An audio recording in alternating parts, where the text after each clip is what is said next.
Kabla kwanza mzigo wetu, naomba nikuulize swali moja mtazamaji wangu. Hivi unaweza ukafanya jambo gani baya kwa sababu ya pesa? Hebu niambie kwenye comment hapo chini. Lakini katika huu mzigo na imani utaenda kujifunza jambo kuhusiana na pesa.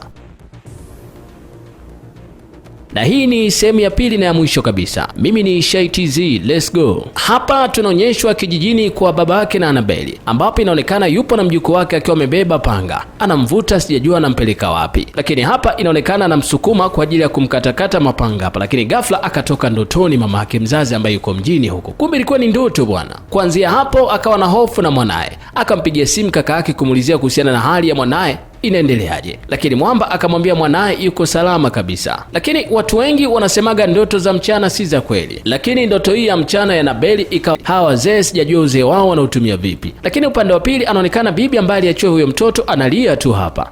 Lakini baadaye mzee akampigia mzee Agu akimsisitiza mwenzake kwamba afanye haraka na mambo mengine yaendelee. Lakini mwamba wakati akiwa kwenye mawazo, mara ghafla akamuona mpenzi wake Ifeoma yuko na mwanaume mwingine. Wakafokeana tu pale, mdogo mmoja pamoja na vijana wawili wakubwa, na hawa ni kwa ajili ya kafara ambayo Doris waliagizwa na mganga katika sehemu ya kwanza kama unakumbuka mtazamaji, ambapo waliambiwa watafute vijana wa wake, wala hana maneno mengi sana, naomba jina la mwanao pamoja na picha. Mama akashangaa kidogo kwa sababu hajipanga kibaya juu yake. Hapa mganga akamwambia kwamba kwa namna ambavyo nimewazindika hivi sasa hakuna ambaye atawaona. Lakini upande wa Florence alikuwa anafanya ibada zake, hajui kama anatazama. Kumbe alikuwa anatazama na mfanyakazi wake wa ndani ambaye ni Annabelle. Annabelle akawa anashangaa tu kwa sababu hakuwahi kumshuhudia hapo awali Annabelle, kwa sababu alimwahidi atamleta mtoto huyo. Baada ya pale akawacha wengine watokomee wanakojua, mmoja tu akadondoka chali adui yao ambaye ni Florence. Lakini wakati anataka kumalizia adui yake, ghafla akapotea. Akaja kuonekana huku upande wa pili Kilingeni. Lakini Kilingeni napo kuna balaa. Akakutana na Nelson. Baada ya Nelson kutoka kumshambulia na kumalizia, akatoweka tena. Lakini Nelson akaona kama jipenyeza kwenye maisha ya huyu mwanadada, ikiwa lengo ni kwamba kuja kulipiza kisasi, kwani mwanadada huyu hamjui Nelson. Sijajua kama unakumbuka vizuri,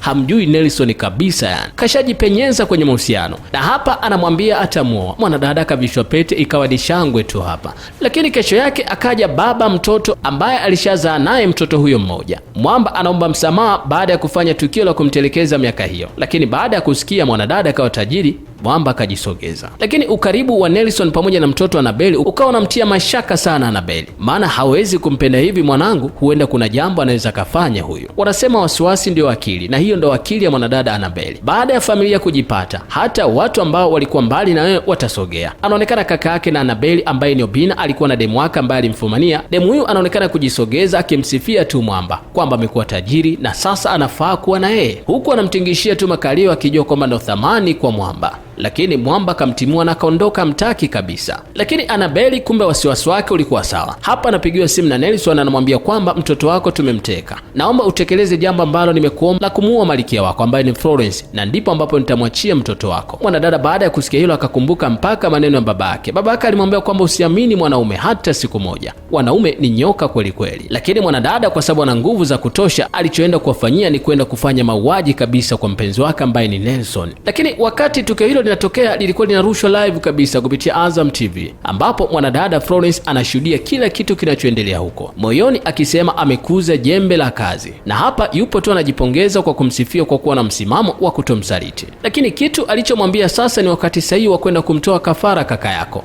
Mwanadada akashtuka kweli kweli, lakini alifanya kwa kufosiwa. Lakini wakati anataka kumtoa kafara kaka yake, lakini nguvu ya ajabu ikamtekenya, na nguvu hiyo ni kupitia maombi ambayo alikuwa akiomba mke wake na Obina. Lakini Florence akamuuliza huyo ni nani, akamwambia huyo ni mke wa kaka yangu ambaye ameoa hivi karibuni. Lakini upande wa kidemjao kimemtembelea wifi yake mpaka nyumbani kwake, na hapa kinacheka tu, kinatumia kinywaji, lakini hakijui kama kimewekewa bomu kwenye kinywaji hicho. Lakini kilipoulizwa kwamba kishoe kutoa mimba ngapi kikiwa na mahusiano na kaka yake, kikacheka tu. Lakini wifi yake akamwambia ushewe kutoa mimba 2. Lakini kumbe siku hiyo ilikuwa ni mwisho wake bwana, alikuwa ameshapigwa kimbola kwenye kinywaji hicho. Mwanadada kadedi hapo hapo. Annabelle ashakuwa na roho mbaya, sikwambie mtu, si Annabelle wa miaka ya 90, ni Annabelle wa 2026 huyo. Lakini Florence kaja tena kumwambia kuhusiana na ishu ya kumtoa kafara kaka yake. Lakini hapa Annabelle akasema liwalo na liwe, akaanza kupambana na mwalimu wake. Mwalimu wake unaambiwa alitikiswa hapa, lakini mwalimu akashusha kombora, wote wakadondoka. Lakini mwalimu kashusha kombora kwa ajili akaenda kwenda kumalizia kabisa hapa, lakini cha ajabu ikatoka nguvu ambayo ikampushi na akapotea. Unaambiwa alimfuata huko huko kwake kwenda kumaliza kazi, lakini wakati nafsi na mwili vinatengana hapa, akawa nakumbuka maneno ya baba yake Nelson ambaye alimzika akiwa hai. Wakati filamu yetu inaanza kabisa, alionekana akimzika akiwa hai, lakini alimwambia maneno mazito akimwambia kwamba utakufa na mtu ambaye atakuua atakuwa mtu wako wa karibu sana, na ndicho ambacho kimetokea hapa. Bwana, ukiwa kwa upanga utakufa kwa upanga. Hiki ndicho ambacho umekiona mtazamaji. Lakini baada ya mwanadada Abeli kufanya hivyo, akaenda kutubu kila kitu ambacho amekifanya. Wakawa na shangaa tu baada ya kusema amemuua mpaka baba yake. Lakini baadaye polisi wakaja kwa ajili ya kuondoka naye. Ngo hatuamini ushirikina, lakini polisi wanamwambia kwamba amehusika kwenye mauaji ya Florence. Kivipi? Lakini wanaondoka naye. Lakini yote tupilia mbali. Na imani umejifunza jambo la msingi sana katika maisha. Lakini nakusii tu kula kidogo licho nacho na rizika nacho. Ya nini kutaka mengi kwa pupa? Msubiri Mwenyezi Mungu atakuja kukupa kile ambacho umepangiwa. Lakini nakuomba tu subscribe na kubonyeza alama kengele ili uwe miongoni mwa watu ambao unapata rikapu mbalimbali kutoka hapa Shy TZ Movie. Mimi ni Shy TZ, tukutane kwenye mzigo unaofuata.